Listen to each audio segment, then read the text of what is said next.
Sama dengan is the root of knowledge in humans. Sama dengan adalah akar pengetahuan yang mencerdaskan kehidupan bangsa. Di video keempat kali ini kita membahas sama dengan adalah akar dari ilmu matematika. Sebelum membahas lebih jauh, perlu diutarakan lagi bahwa setiap terobosan pasti menggunakan hal-hal sederhana sebagai andalannya. Namanya juga terobosan. Hanya hal sederhanalah yang mudah menerobos. Contohnya ada makhluk kecil penolong pertanian yaitu mikroorganisme lokal atau indigenous microorganism yang membantu bahkan menolong bidang pertanian agar lebih maju dengan menggunakan teknologi fermentasi. Pada fermentasi, yang bekerja adalah mikroorganisme berguna untuk hasilkan pupuk dan media tanam yang menyuburkan secara sehat dan alamiah. Ada lagi teknologi nano yang bisa merekayasa material hingga ukuran terkecil 1/miliar meter ukurannya. Material kecil ukuran nanometer dipakai untuk melakukan terobosan berbagai bidang, seperti kesehatan dengan obat-obatan dan teknologi kedokteran yang maju, serta industri manufaktur yang menciptakan material sangat fungsional. Kemudian di dunia pendidikan, yang sampai kapanpun tidak bisa lepas dari pengetahuan, ada hal terkecil dari pengetahuan yaitu sama dengan yang sederhana dan biasa saja. Namun perannya sangat penting sebagai akar, dasar atau inti dari pengetahuan itu sendiri. Sama dengan juga memiliki sifat sangat-sangat unggul, yaitu universal, lintas apapun, melekat pada diri setiap orang, dan ini ada sejak lahir, dan fungsinya kuat tak terbantahkan. Sama dengan bisa dipakai melejitkan sektor pendidikan menjadi unggul, karena posisinya strategis. Dia sebagai akar atau benih pengetahuan yang bermutu dan juga unggul. Sekarang metode sama dengan sedang dikembangkan oleh warga dan masyarakat di wilayah Serang di Provinsi Banten. Kita ketahui di serial video sebelumnya bahwa sama dengan adalah sumber kemunculan bagi prinsip equal, identitas, dan prinsip adalah yang fungsinya penting sebagai pondasi berbagai bidang ilmu, ilmu apapun. Di serial video kali ini, kita lebih dulu munculkan pembahasan 3 bagian saja, yaitu ilmu alat, matematika, logika, bahasa, lalu epistemologi atau pembahasan pengetahuan, pra-pengetahuan, dan tindakan. Semua ilmu akan hadir dengan adanya prinsip sama dengan. Untuk kali ini, kita ingin lihat apakah benar bahwa sama dengan adalah akar dari ilmu matematika.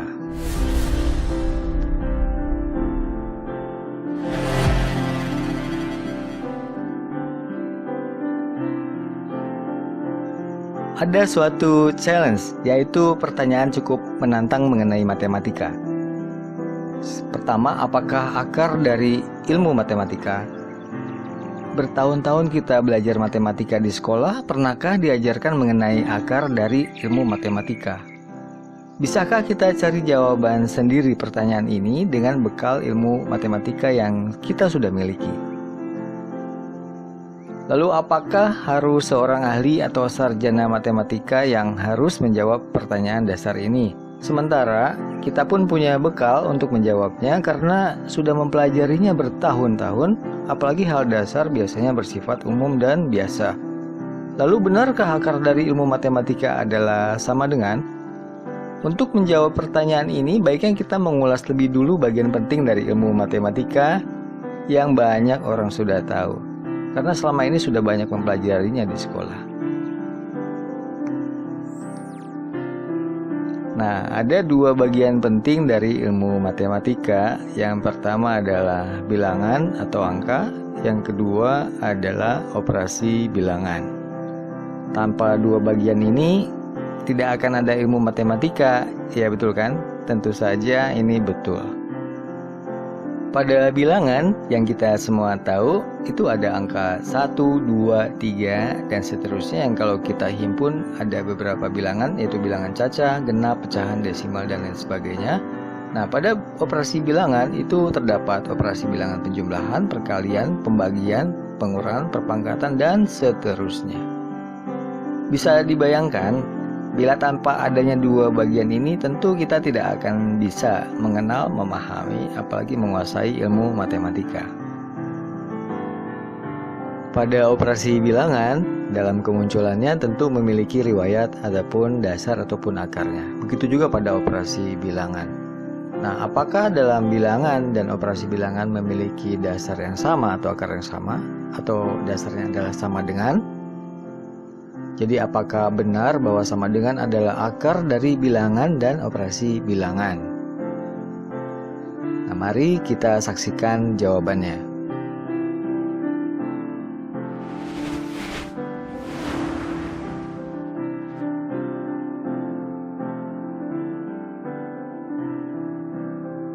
Sekarang kita lihat operasi bilangan penjumlahan yang sangat kita pahami.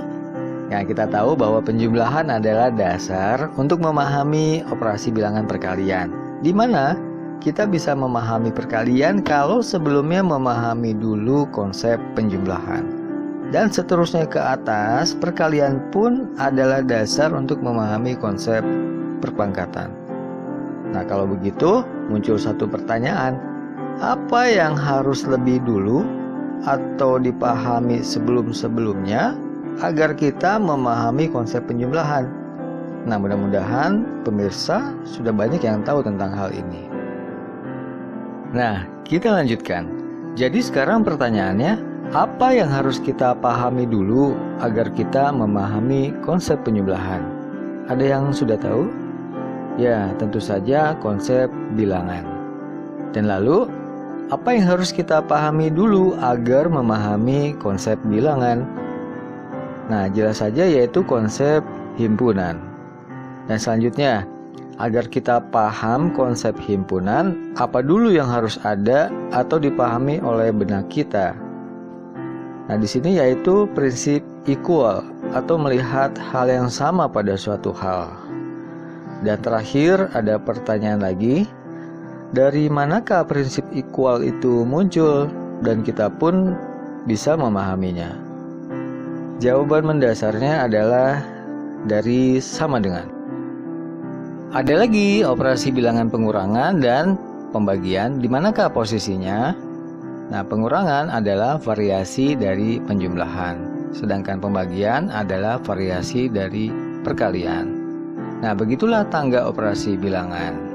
Semuanya jadi setinggi-tingginya ilmu matematika dan perhitungannya, pondasinya adalah sama dengan sebagai akarnya. Jadi dengan mencari hal yang sama pada suatu hal, baik hal itu sederhana ataupun beragam, kita bisa menjumlahkan atau menggabungkan, mengalihkan dan melakukan total pada hal tersebut, termasuk melakukan berbagai variasi angka dan variasi operasi bilangan. Ingat pada bab pelajaran tentang persamaan dan pertidaksamaan dalam matematika, semua ini sangat berkaitan dengan hal yang sama atau tidak sama, secara tentu atau tidak tentu, yang jadi dasar ilmu matematika. Jadi secanggih apapun perhitungan matematika, tujuannya jelas, yaitu agar kita bisa menyederhanakan hal kompleks yang dihadapi dengan melihat dulu hal yang sama di dalamnya, atau disebut juga melihat sama dengan dalam kompleksitas. Baik penyederhanaannya dibuat dalam bentuk angka atau bilangan, atau dengan cara lainnya, yang penting mendapatkan intinya. Dengan demikian, ilmu matematika adalah suatu cara agar kita mampu menghadapi hal kompleks serumit apapun untuk tetap dapat disederhanakan, untuk mendapatkan intinya, mendapatkan totalnya, mendapatkan kesimpulannya, dan mendapatkan kepastiannya dengan melihat hal yang sama dari suatu hal. Perhitungan apapun, kapanpun, dan secanggih apapun dalam ilmu matematika pasti melibatkan hal-hal yang sama di dalamnya. Ini tidak mungkin tidak. Dan angka adalah cermin adanya hal yang sama pada suatu hal. Begitu juga pada operasi bilangan, akan bisa dijalankan ketika ada hal yang sama di dalamnya. Seperti itulah matematika. Nah, sebagai tambahan, Ada bagian yang perlu diperhatikan lagi dalam ilmu matematika. Meski bagian ini termasuk hal kecil, tapi sangat urgent untuk diperhatikan. Dimana jika kita gagal memahami bagian ini, maka kita bisa terseret-seret dan mengalami kesulitan saat mempelajari matematika, seperti kehilangan jejak. Dan memang kebanyakan orang terpleset memahami bagian ini, yang mungkin jadi penyebab tidak menyukainya kegiatan hitung-menghitung dalam matematika, selain mungkin karena jarangnya kita latihan. Semoga dengan memahami bagian ini, pemirsa mulai tertarik lagi pada ilmu matematika dan ingin kembali melatihnya.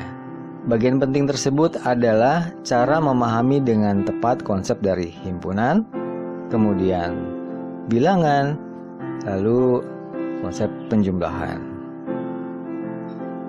Dan seperti apakah keterkaitan ketiganya? Terkaitan di atas sangat penting dipahami karena disinilah ruh atau dasar dari ilmu hitung-hitungan. Oke, baik, sekarang kita buka lagi tangga operasi bilangan. Lalu kita fokuskan, kita perhatikan konsep himpunan, bilangan, dan penjumlahan yang ada di sana. Kemudian kita letakkan beberapa bulatan yang sama, lalu digabung atau dihimpun menghasilkan jumlah atau total sebanyak berapa? Kita menuliskannya dalam bentuk angka 3. Nah, di bawahnya kita lihat lagi ada 2 bulatan dijumlah dengan 1 bulatan, hasilnya adalah 3. Maksudnya adalah 3 bulatan. Nah, gambar di atas menunjukkan konsep bilangan itu muncul dari konsep himpunan, dan himpunan juga dasar dari operasi bilangan, yaitu penjumlahan.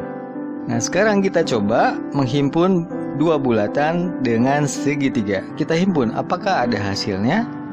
Tidak ada hasil himpunannya. Dan kemudian di bawahnya kita coba jumlahkan 2 bulat dengan 1 segitiga. Apakah ini juga ada hasilnya? Tentu saja tidak ada hasilnya. Jadi tidak akan muncul konsep bilangan bila kondisi himpunannya tidak jelas, dan operasi bilangan penjumlahan pun tidak bisa terjadi. Jadi dengan menunjukkan kemunculan konsep himpunan, bilangan, dan penjumlahan, maka semakin jelaslah bahwa sama dengan adalah akar dari bilangan dan operasi bilangan. Keduanya adalah konsep utama dalam matematika. Sehingga di sini kita bisa katakan, tidak akan ada suatu perhitungan matematika apapun bila tidak ada konsep sama dengan sebagai dasarnya, sekaligus sebagai tujuannya. Boleh kita ulangi lagi ya. Jadi tidak akan ada suatu perhitungan matematika apapun bila tidak ada akarnya, bila tidak ada konsep sama dengan sebagai akarnya. Nah, dari semua penjelasan kita bisa lihat dan meyakini bahwa bilangan dan operasi bilangan itu muncul dari sama dengan.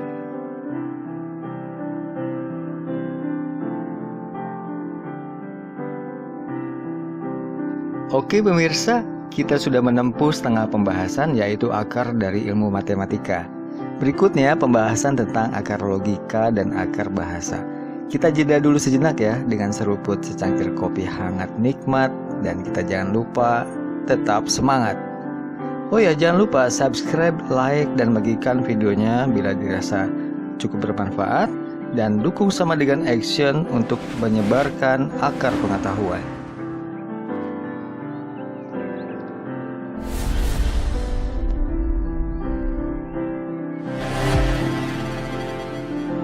Sekarang kita lanjutkan, kita sudah masuk ke bagian kelima. Sekarang membahas sama dengan adalah akar dari ilmu logika. Dan ini tahapannya, nanti kita ingin lihat apakah benar bahwa sama dengan adalah akar dari ilmu logika. Ilmu logika disusun agar pikiran kita dilatih untuk tetap sistematis, tidak menjadi berantakan, sehingga siap menjelaskan suatu kenyataan atau realitas. Sistematis itu dimulainya dari hal sederhana hingga menuju hal kompleks. Caranya dengan melakukan atau membuat definisi, pengelompokan, dan silogisme dalam pikiran kita.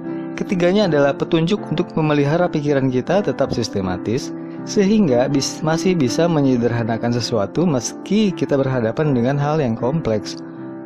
Inilah tujuan ilmu logika yang disusun para ahli pikir sejak ribuan tahun silam.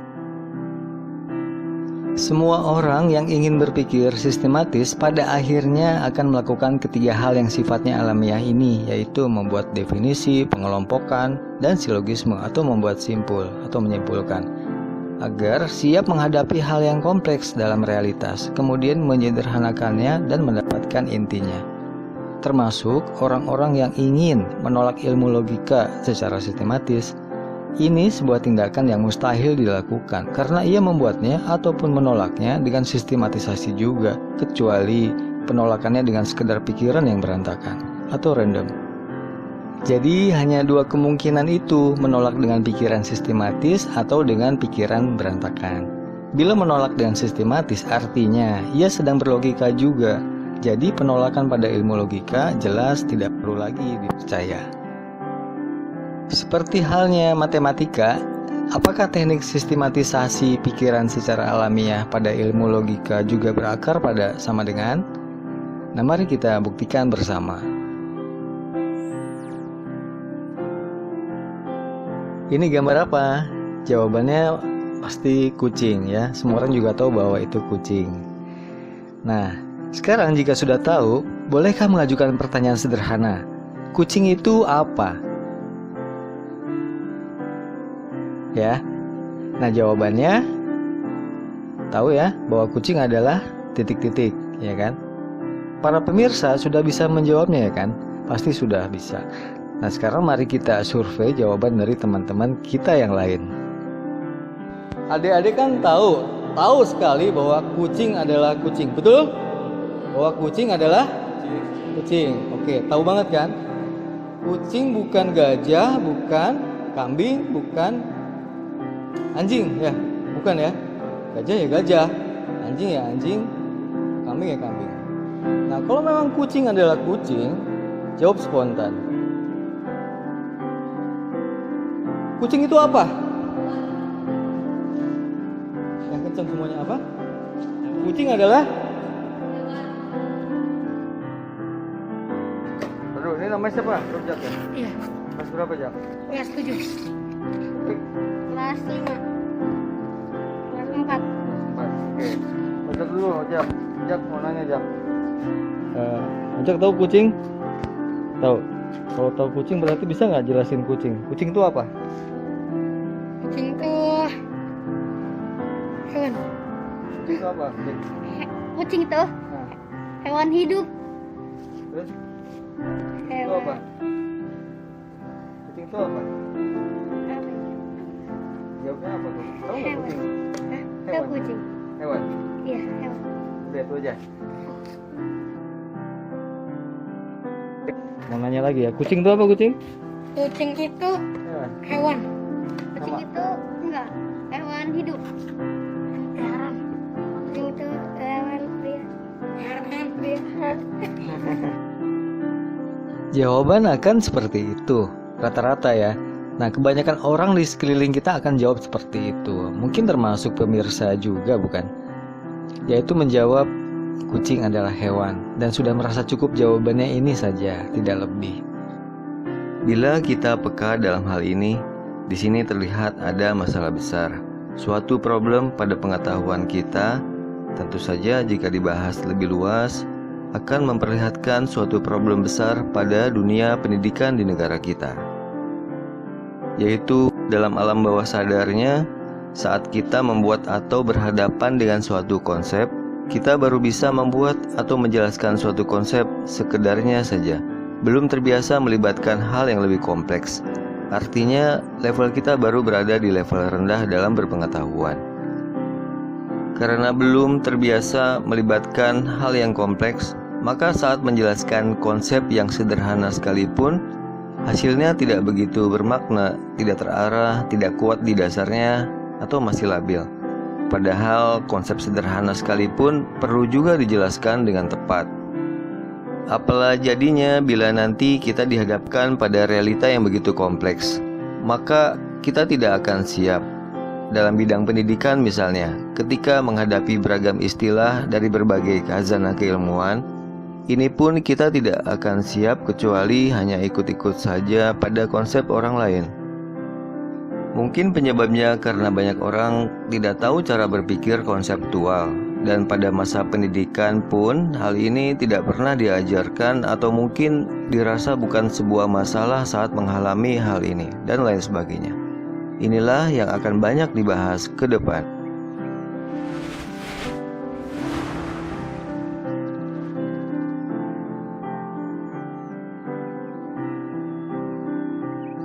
Kembali ke jawaban pertanyaan kucing tadi ya. Jika kita hanya melihat kucing saja, mungkin jawaban di atas tidak bermasalah, bahwa kucing adalah hewan, iya kan? Karena dianggapnya kita belum berhadapan dengan situasi yang kompleks. Tapi bila dibawa kepada situasi kompleks di mana banyak sekali hewan, bukan hanya kucing, ada anjing, ada gajah, ada kambing, dan lain sebagainya, maka jawaban tadi bermasalah, penjelasannya bisa meleset, tidak terarah, belum menjelaskan arti kucing sebenarnya sesuai maksud dari pertanyaan. Nah, pikiran kita itu sebenarnya ingin menjelaskan kucing dengan tepat, namun dengan hanya jawaban adalah hewan saja, ini masih labil, tidak kuat. Artinya maksud pikiran kita kepada kucing bisa belok arahnya, karena masih disamakan dengan hewan yang lain. Kondisi beloknya atau labilnya pikiran kita salah satunya disebabkan karena kita tidak ingat patokan suatu konsep. Padahal untuk menghadapi hal kompleks kita benar-benar membutuhkan suatu patokan. Seperti itulah kebanyakan kita, banyak meleset untuk menjawab pertanyaan yang menggunakan kata tanya apa tentang suatu hal. Jadi kita lemah saat menghadapi dan menjelaskan suatu konsep, lemah karena tidak punya patokan. Bisa jadi karena menganggap masalah ini sepele. Padahal, inilah masalah besar pada level dasar pengetahuan. Potret tidak kuatnya pondasi pengetahuan kita, dan mungkin potret buruknya sektor pendidikan kita. Sehingga sampai kapanpun pendidikan kita, walau sudah memiliki gedung mewah pencakar langit sekalipun, ya, tetap saja dalemannya itu rapuh, tetap sulit dikembangkan secara hakiki bila dasarnya tidak diperkuat, apalagi bila masalah ini tidak disadari atau dianggap sepele. Penting direnungkan bila pada suatu konsep sederhana saja kita tidak tepat menjelaskan, tidak jeli, tidak teliti, tidak peka, tidak terlatih, tidak jitu atau bias lalu menggambang dan lain sebagainya, nanti bagaimana kita masuk membahas hal yang kompleks? Padahal keterampilan menyederhanakan hal-hal kompleks adalah kompetensi yang harus dikuasai tiap orang, semua orang, khususnya yang menempuh pendidikan, baik dari dasar, menengah, dan tinggi apalagi. Nah, sebagai info ya, ilmu logika, juga ilmu matematika dan ilmu bahasa adalah ilmu alat utama yang sudah dipikirkan, direnungkan, ditemukan, dan disusun orang-orang terdahulu untuk dipersembahkan kepada masyarakat agar mudah menyederhanakan hal-hal yang kompleks dalam hidupnya. Kesederhanaan. Nah, ini mengenai kesederhanaan, itu sangat penting. Hal yang dicari setiap orang bahkan diperebutkan. Ini sudah menjadi kebutuhan. Karena dari hal sederhanalah kita bisa memenangkan kompetensi di berbagai arena, berbagai sektor kehidupan seperti ekonomi, sosial, politik, teknologi, sains, dan lain sebagainya. Namun tentu saja tidak semua hal sederhana itu bisa menyederhanakan. Ada yang merepotkan bahkan membahayakan ya. Seperti racun juga itu benda sederhana. Jadi ada hal sederhana yang terpilih yang benar-benar dapat menyederhanakan, yaitu sederhana yang integratif, bagian dari sistem atau hasil dari sistematisasi. Bukan sederhana yang sepenggal-penggal dan bukan pula sederhana karena menggampangkan suatu masalah. Sederhana dari sistem integratif ini tentu diperoleh setelah berkeliling dulu di arena yang kompleks, meninjau beragam aspek, menelitinya, kemudian memilih sederhana yang jitu, lalu membuat sistemnya. Contoh kesederhanaan dari sistem integratif itu seperti HP ataupun handphone. Ini sistem terintegrasi yang memudahkan kita berkomunikasi secara audiovisual. Lalu komputer, alat yang mudah dipakai dan memudahkan pekerjaan kita menjadi sederhana. Termasuk juga mobil, motor, dan lain sebagainya yang mudah kita gunakan menyederhanakan perjalanan. Ini semua membuktikan bahwa kemudahan dan kesederhanaan yang terjadi diperoleh karena adanya sistem terintegrasi di dalamnya. Dan bahkan seluruh kemudahan apapun atau kesederhanaan yang kita temukan itu pasti terjadi karena ada sistem terintegrasi di dalamnya. Jadi kemudahan dan sistem adalah dua hal yang tidak terpisahkan, bagaikan dua sisi mata uang, di mana suatu hal menjadi mudah itu karena ada caranya, ada ilmunya, ada sistemnya, agar benar-benar mempermudah urusan pada akhirnya. Kalau ada perkataan yang mengatakan, kalau bisa dipermudah, kenapa harus dipersulit? Nah, perkataan ini kurang lengkap, bisa menyesatkan dan berdampak buruk. Yang seharusnya adalah, kalau bisa dipermudah dengan dibuatkan sistem, kenapa harus dipersulit, dibuat berantakan?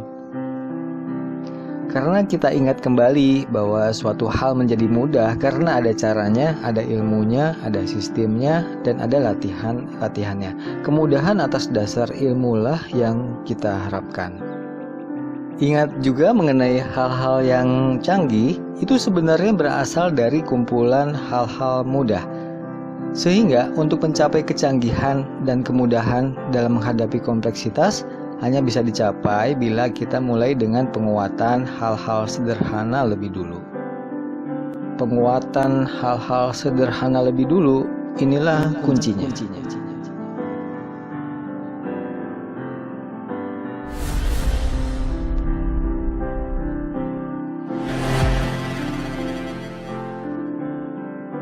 Sudah banyak ahli mengatakan bahwa saat pembentukan konsep-konsep sederhana adalah saat yang krusial pada diri setiap orang. Termasuk pada pertanyaan yang menggunakan kata tanya apa, ini adalah pertanyaan jembatan yang jawabannya merupakan transisi yang sangat-sangat krusial, suatu perpindahan dari konsep sederhana menuju konsep yang kompleks. Bisa dibayangkan kan? Nah, jika jembatannya kuat, maka ini awal pengembangan pengetahuan yang bermutu. Kita ulangi lagi ya, bahwa pertanyaan yang menggunakan kata tanya apa merupakan pertanyaan jembatan yang jawabannya adalah suatu transisi yang sangat-sangat krusial, suatu perpindahan dari konsep sederhana menuju konsep yang kompleks. Jika jembatannya kuat, maka ini awal pengembangan pengetahuan yang bermutu. Jembatan ini sangat krusial menentukan kerangka pengetahuan selanjutnya, karena mau tidak mau kita selalu berhadapan dengan hal-hal yang kompleks. Kita coba cek lagi berbagai konsep, misalnya pada kata demokrasi, kata sistem ekonomi, kata bicycle, kata ekstrim, kata budaya, kata universal, kata manusia, atau juga kata keadilan dan lain sebagainya. Semua kata atau istilah apapun bila tidak tepat definisinya, baik lesikal, etimologis, terminologis, dan lain sebagainya, maka penjelasan dan pengembangannya bisa melenceng, bahkan berjalan di tempat, dan akhirnya bisa sia-sia. Contoh kata bicycle dan kata ekstrim, jika dikembalikan pada makna harfiahnya di luar terminologi dan konteks gerakan politik apapun, lalu kita lihat lagi esensinya, lihat keapaannya atau disorot dengan kaidah sama dengan, maka makna dari dua kata ini sangat bertolak belakang dan menunjukkan bahwa bicycle tidak mungkin ekstrim dan ekstrim tidak mungkin bicycle. Dua kata ini secara harfiah mudah dicerna dan mudah diartikan kepada makna yang sebenarnya. Keduanya bukan kata yang sulit dijangkau pikiran dan mudah sekali kita mengartikannya. Bicycle mengenai hal yang mendasar atau mendalam, dan ekstrim berkaitan dengan hal yang berlebihan. Kedua makna ini tidak bisa disejajarkan. Kita tidak menggunakan kata radikal untuk menunjukkan hal yang mendalam, karena sudah jadi istilah hukum dan bermakna negatif. Kita perlukan kata lain yang cukup populer untuk menunjukkan hal yang mendalam atau mendasar, yang berkaitan dengan pikiran, dan kata bicycle adalah kata yang bisa dipilih. Pada tiap kata yang bermakna mendalam, yang berkaitan erat dengan pikiran dan bukan domain dari tindakan, adalah kata dan kondisi pikiran yang kita perlukan untuk mencegah kita dari tindakan berlebihan atau ekstrim.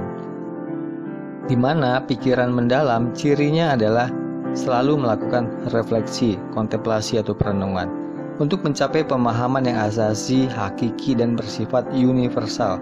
Sementara kepada kalangan ekstremis itu mereka anti perenungan dan tidak mau melakukan refleksi lagi, karena mereka pun tidak percaya pikirannya sendiri. Seseorang bisa menjadi ekstremis yang gelap mata dan gelap hati nurani jika ia menumpulkan akal pikirannya sendiri, jika tidak percaya lagi pada akal pikirannya, sehingga ia tidak mampu menggunakan akal pikiran dengan baik dan akhirnya tidak memiliki batasan lagi saat bertindak. Jadi pada pikiran mendalamlah atau berpikir basikal akan menjadi penawar untuk menghilangkan tindakan-tindakan ekstrim. Berpikir basikal juga dapat dengan mudah diuji kebenaran universalnya. Jangan sampai kita mengatakan racun pada suatu hal yang sebetulnya penawar. Begitu juga sebaliknya. Jadi mari kita kembalikan sesuatu pada nama yang disematkannya, pada definisi yang tepat, pada tempatnya, sehingga kita selamat.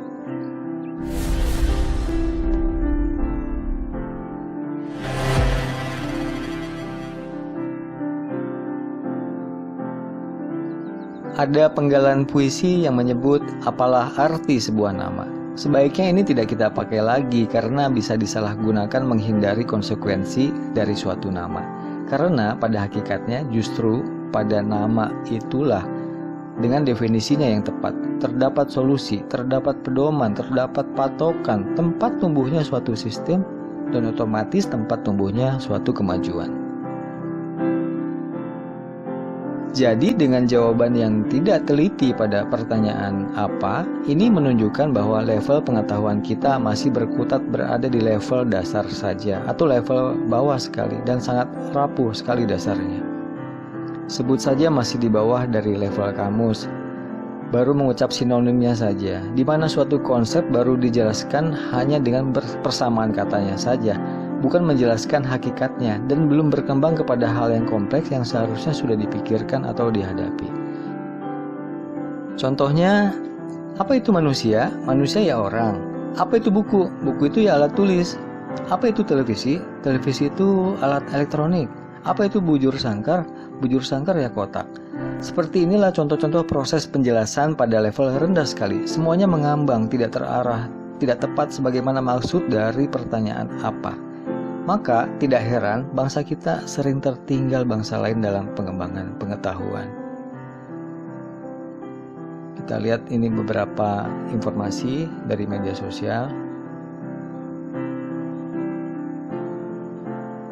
Nah, dari hasil survei pun mengatakan demikian. Dibandingkan dengan negara lain, pelajar Indonesia masih tidak terampil pada 3 hal ini.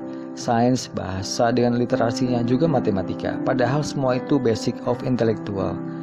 Meski kita sudah berpendidikan tinggi, hal ini masih terjadi. Kemungkinan besar karena bangunan konsep dasarnya lemah. Efek selanjutnya, kita cenderung tidak ada niat meneliti dan mengembangkan pengetahuan kita. Dari sisi sosial, kondisi ini jelas-jelas sangat mengkhawatirkan. Di antara kita masih banyak yang belum berani atau tidak mampu membuat definisi sendiri tentang suatu hal atau suatu konsep. Yang baru bisa kita lakukan adalah meminjam definisi atau teori orang lain, dan akibatnya kita ada pada kondisi tidak merdeka sejak dari pengetahuan kita sendiri. Tidak juga heran bila bangsa kita berada pada kualitas baru bisa mengeja pengetahuan orang lain atau pengetahuan asing. Dan ujung akhirnya tidak bisa berkreasi sepenuhnya, tidak bisa berinovasi untuk menemukan banyak hal dari teori yang kita buat sendiri, lalu semangat risetnya kecil dan otomatis akan sedikit produk yang diciptakan. Pada hal teknis, dikhawatirkan kita tidak mampu berproduksi sendiri sepenuhnya karena mulai dari pembentukan konsep dan teorinya saja sudah lemah. Atau kalaupun ada bukan konsep milik kita sendiri, ujung-ujungnya negara dan bangsa kita adalah negara konsumen, bukan negara produsen. Saatnya kita naikkan level pengetahuan kita dan pengetahuan masyarakat kita ke level yang lebih tinggi, yang membuat kita akan lebih baik. Melalui cara yang sederhana yang diperebutkan untuk memenangkan kompetisi. Kita dorong semua orang agar berpikiran mandiri sejak awal pembentukan konsep, hingga nanti mampu meneliti dan menemukan banyak hal oleh dirinya sendiri. Saatnya kita perlu mengingat lagi sama dengan dalam diri kita untuk berpikiran mandiri dan mendorong sikap meneliti, memulainya dengan cara sederhana, yaitu membuat kuncian, membuat patokan, melakukan refleksi, melakukan konsistensi pada konsep-konsep sederhana. Sungguh benar, ada pepatah yang mengatakan bahwa kesetiaan kita pada hal-hal sederhana akan melatih kita untuk siap menghadapi hal-hal yang rumit nantinya. Saatnya kita lakukan sekarang.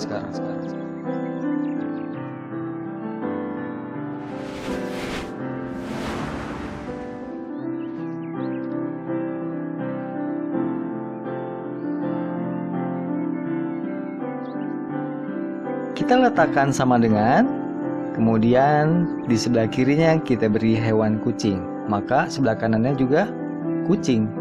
Nah, konsep kucing terkunci oleh kaidah sama dengan bahwa kucing adalah kucing atau kucing sama dengan kucing.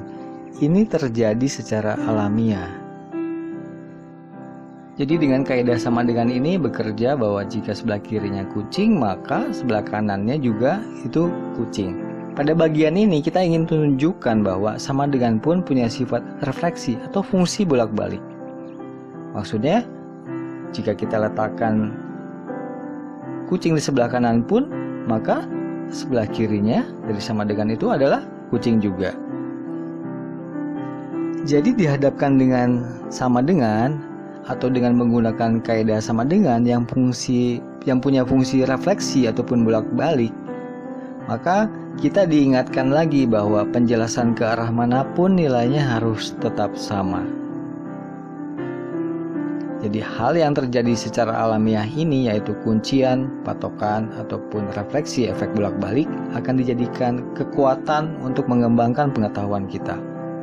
Pada proses kuncian dan refleksi ini pula, pikiran dan perasaan kita terpadu, rasionalitas dan intuisi kita bertemu, dan akal sehat dengan hati nurani memiliki dasar yang sama. Hati nurani kita pun benar-benar menerima proses ini.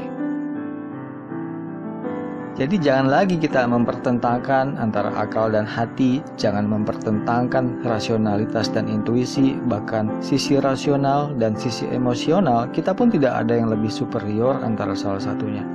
Karena semua memiliki dasar yang sama, yaitu sama dengan, yang melekat secara fitrah pada diri manusia.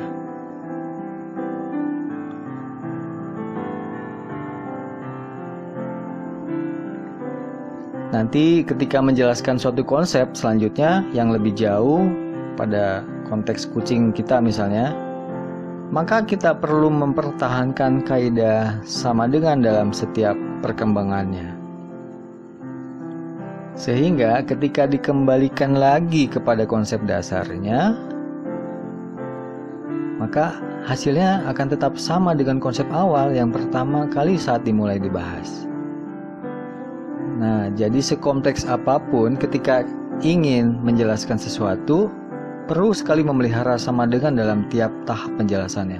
Sehingga nanti pada saat dikembalikan kepada konsep dasarnya, maka hasilnya akan tetap sama dengan konsep dasar yang saat awal dibahas, tidak meleset ke hal yang lain.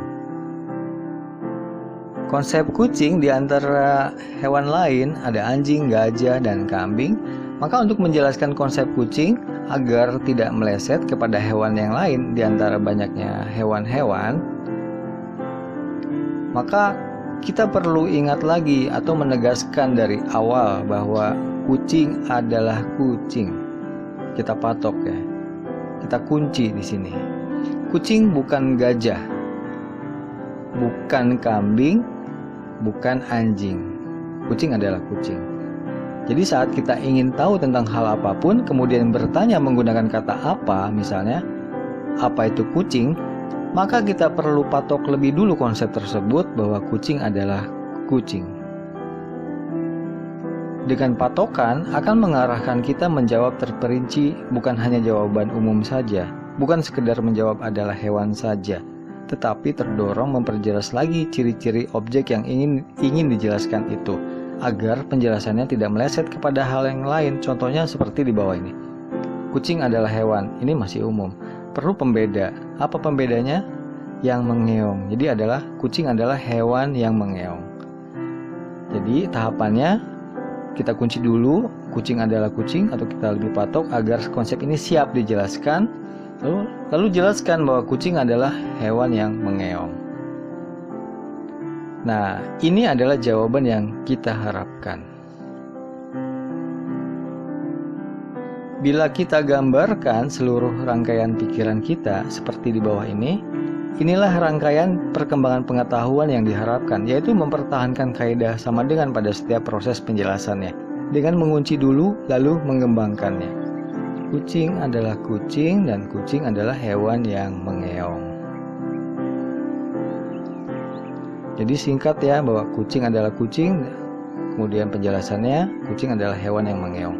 Penjelasan konsep kucing di atas menggunakan kuncian dulu, lalu dijelaskan menggunakan hal umum yang tadi hewan, ditambahkan pembeda atau cirinya yang mengeong. Sehingga ketika direfleksikan, semuanya cocok atau sama antara penjelasan dengan konsep dasarnya yang sedang dijelaskan. Karena kaidah sama dengan di sini tetap dipelihara saat menjelaskannya. Nah, jika tahapan pikiran kita seperti ini, atau kalau penjelasan kucing adalah hewan saja, jelas ini tidak tepat karena akan tidak jelas bila dihadapkan situasi yang kompleks, masih mengambang, tidak kuat atau labil, tidak terarah, dan bisa meleset, disamakan dengan hewan lain, bisa ke anjing, bisa ke gajah, atau dianggap sama dengan kambing. Padahal kucing bukan gajah atau bukan kambing. Kucing ya kucing. Ya betul kan? Nah, kalau kita refleksikan ke kanan atau ke kiri ya tetap kucing. Jika saja teknik ini dilatih, yaitu kuncian dan refleksi, maka pengetahuan kita akan selamat dan harapan besar pada sektor pendidikan akan berkembang lebih pesat. Tidak hanya itu, karena pikiran dan pengetahuan kita erat dan tidak terpisahkan dengan tindakan. Maka teknik kuncian dan refleksi dalam pikiran menghindari kita dari tindakan berlebihan. Sehingga ini tepat untuk menekan potensi bahkan menghilangkan kemunculan paham ekstremisme pada anak di lingkungan kita sejak dini. Hal ini akan kita buktikan. Intinya adalah tindakan yang proporsional sangat berbeda dengan tindakan yang serampangan ataupun berlebihan. Dan dasar dari tindakan proporsional tentu saja memerlukan pikiran yang bersistem atau sistematis juga. Ini hal yang alamiah sesuai fitrah manusia, bukan pikiran yang acak ataupun random.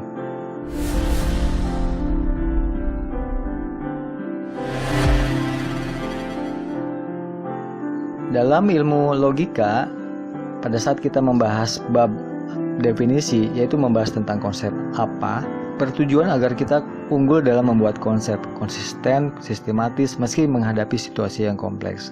Kita menggunakan kelompok umum tambah pembeda dalam melakukan definisi. Contohnya definisi kucing tadi. Ya. Di sini ada gambar gajah, anjing, kucing ataupun kambing, semuanya adalah kelompok umumnya adalah hewan.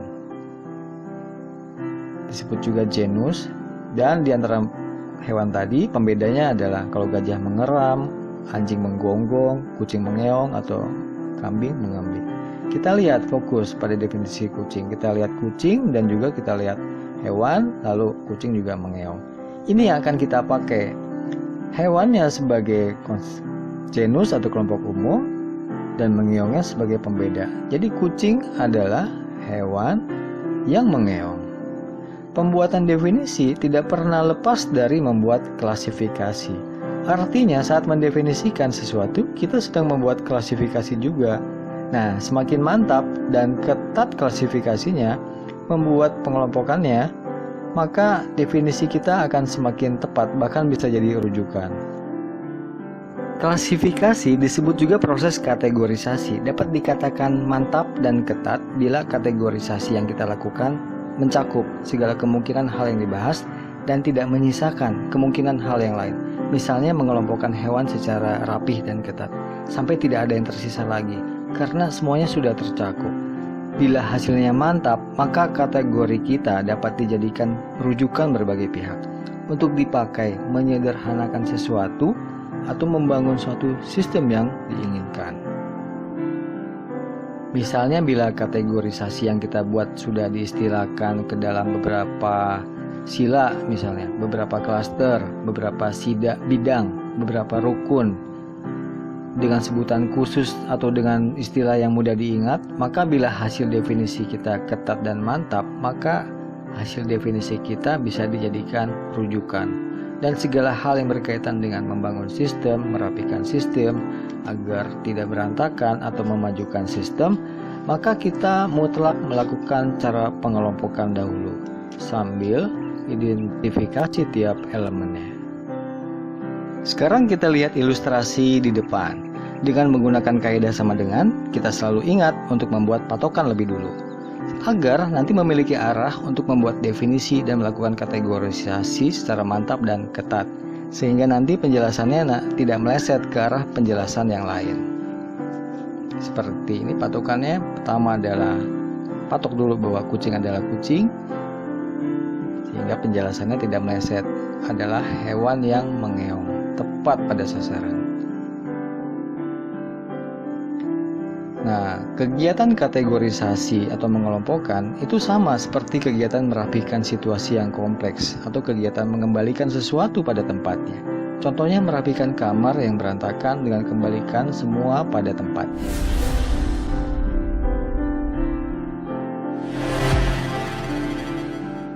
Sekarang mari kita latihan membuat definisi pada konsep sederhana lainnya.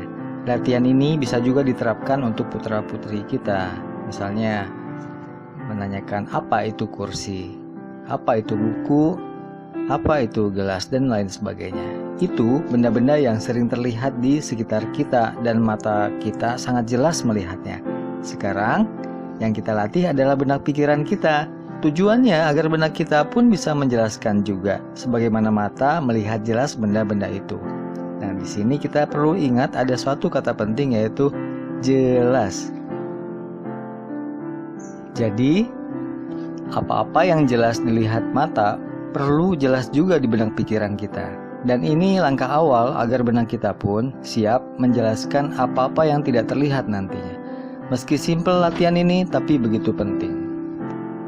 Untuk latihan di benak kita, caranya lakukan kuncian lebih dulu pada konsep-konsep sederhana dengan metode sama dengan, sehingga pikiran dikondisikan untuk tidak meleset saat menjelaskannya. Pada kursi misalnya, kursi adalah kursi, buku adalah buku, gelas adalah gelas. Contoh pada jawabannya misalnya pada kursi. Kursi adalah kursi, lalu bagaimana kita menjelaskannya? Adalah tempat duduk. Namun ini masih umum karena masih ada sofa, ada bangku, ada dingklik bangku kecil gitu ya. Nah, kita perlu ciri khas kursi. Apa itu pembedanya? Pembedanya adalah yang berkaki. Seperti itulah contohnya, mudah kan? Jadi untuk konsep sederhana lainnya bisa dicoba. Dan jangan lupa ajak atau latih juga putra-putri kita melakukannya juga di rumah. Semakin sering latihan membuat patokan-patokan pada berbagai konsep sederhana, apalagi sejak usia dini, maka kita semakin siap mendefinisikan dengan tepat berbagai hal, dan semakin siap juga menghadapi kompleksitas. Pada bidang akademis, bagi pelajar dan mahasiswa, latihan mendefinisikan atas berbagai konsep sederhana oleh dirinya sendiri akan membantunya siap mendefinisikan banyak hal dari pelajarannya. Misalnya menjelaskan, apa itu kimia, apa itu ekonomi, apa itu ilmu pengetahuan sosial, dan lain sebagainya. Bila mereka terlatih dalam menjelaskan suatu konsep, maka mereka tidak perlu melihat dulu ataupun menghafal definisi yang ditulis orang lain di buku pelajarannya. Siswa bisa mendefinisikan konsep-konsep pelajarannya menggunakan versi sendiri. Bila saja hasil definisinya juga tepat dan teruji, maka disinilah sebenarnya hakikat penalaran, dan disini pula lah hakikat merdeka belajar, yaitu merdeka dari awal membuat konsep.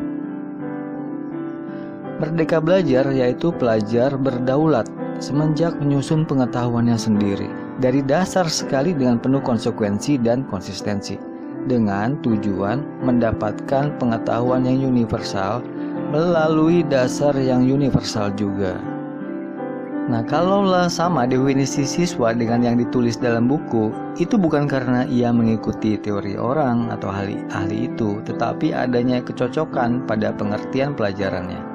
Dan bahkan, siswa bisa jadi dianggap sejajar dengan ahli yang menulis buku itu, paling tidak dalam hal konsep dasarnya. Berbekal inilah siswa dapat melejit pengetahuannya. Nah, perlu dicatat bahwa kegiatan menghafal dan menalar keduanya sama-sama penting dan tidak bisa ditinggalkan. Menghafal tentu saja bagian dari penalaran, yaitu latihan otot pemikiran.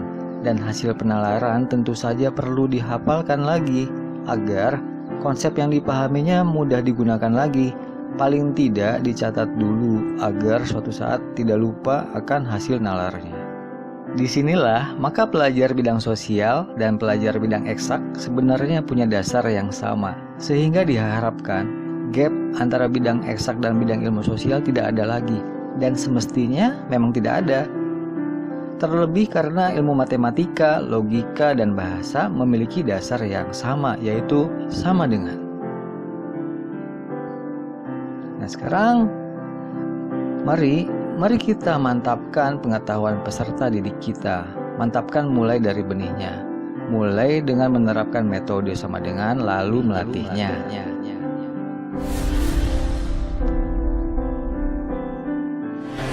Baik sahabat, selesai sudah video kali ini. Untuk berikutnya, next kita akan membahas sama dengan sebagai akar dari ilmu bahasa. Dengan pertanyaan utamanya, apa itu bahasa? Lalu bagaimana menjelaskannya? Ya demikian, sampai ketemu di video berikutnya. Terima kasih.